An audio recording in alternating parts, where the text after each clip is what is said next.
There are 3 key stages to how you do advertising, and in particular marketing, on Facebook. And that first stage is what we call the grow stage.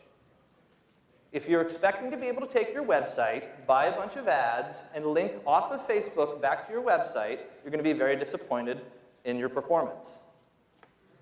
What you need to do is actually start by establishing your presence on Facebook. And that means creating your fan page, building up your fans, and doing all the things that you need to do to get a foothold. The second thing that you then start working on is engagement. And you're actually worried about a very particular type of engagement. Anything that relates to PTAT. That's people talking about this. If you go to any Facebook page, you'll see the number of fans they have, and then you'll also see their PTAT for the last week. The reason PTAT matters is because anytime somebody does an action on Facebook that is a PTAT metric, it means something showed up in their own news feed that got exposed to their friends. So if I like, comment, or share a post, that shows up in my news feed, thereby increasing your reach. It also does another very interesting thing, and that's that it gives you inventory to sponsor with advertising. And that is the fundamental shift. Because the third stage of what you're trying to actually do here is influence. You're not just trying to drive engagement.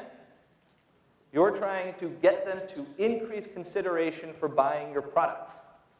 And the reason that you're using engagement is because every time somebody likes one of my posts, or if they share a piece of content, then that becomes something that I can then sponsor and show to their friends.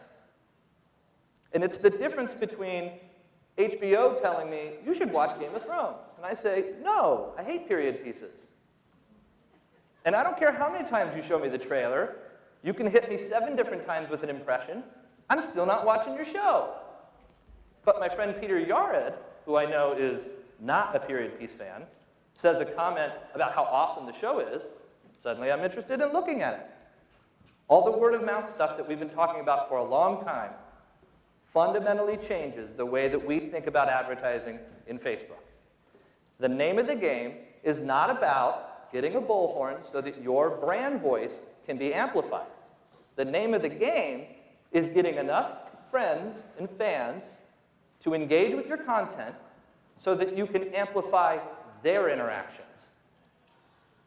It's the shift from brand voice to friend voice. Brand voice is about saying, I wrote a post on my page, and I'm going to take out a promoted story where I'm going to take the post that I wrote, and I'm going to amplify it to a whole bunch of people. Right? This was something we were really excited about because EdgeRank, the algorithm that Facebook uses to determine what shows up in the news feed, means that only about 16% of your fans see the content. So we thought, well, let's just use some advertising and shove it down people's throats. Well, weirdly, that works so well.